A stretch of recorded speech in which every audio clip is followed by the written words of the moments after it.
The name of this week's parsha is Naso. This word is used in the verse to mean count, as in count the sons of Gershon. However, the literal meaning of the word Naso is to lift up and carry something. The mystics explain that in life, when you stop to count something, you allow yourself to appreciate it.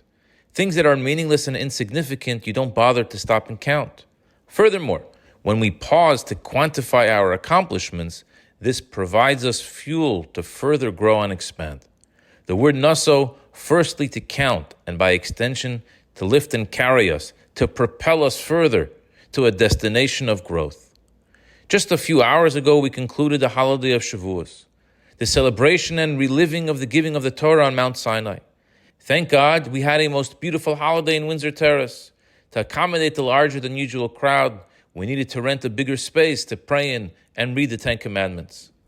On a personal level, we were able to see amazing accomplishments of our work. People who last year never even knew such a holiday existed. This year, we're in synagogue with their community, celebrating with their fellow Jewish brethren. Parents of children enrolled in public schools for the first time in their lives made the wise decision to act Jewishly and bring their children to shul on this day rather than send them off to school like any other ordinary day. But for me personally, the greatest highlight of my holiday was a 30-second encounter with a young Jewish boy. This young 10-year-old boy never had a Jewish education. He just enrolled in our Judah Hebrew Academy in March, 6 months into the year. He is a bright boy and super interested. He absorbs all the Jewish studies shared with him and works hard to learn how to read Hebrew. This year, Shavuot was the first time in his life he celebrated this holiday.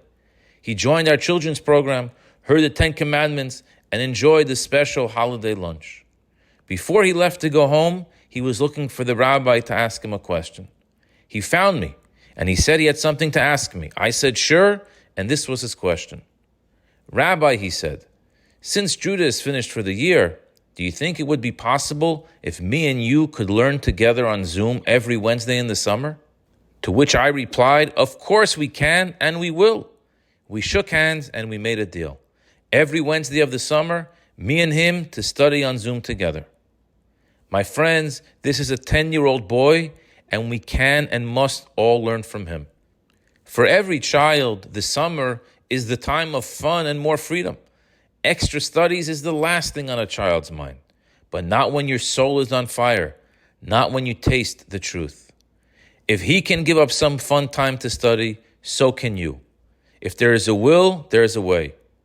We were just blessed with a special energy on Shavuot to further lean into our treasured book called the Torah and to study from it God's wisdom and will. We can all devote a few more minutes a week. When you do, I guarantee you that you will be the greatest beneficiary. Your life will be enriched in ways unimaginable. Your spouse, children, and friends will appreciate it too. In this spirit, please God, at Chabad we are starting a new class Sunday mornings. Feel free to join us in person or on Zoom, or you can study on your own at a time that's convenient for you. We can all use a little more lift in our life. Naso, if we engage in the study of Torah, it elevates us and carries us to a better, more purpose-filled and meaningful life. I wish you a good Shabbos.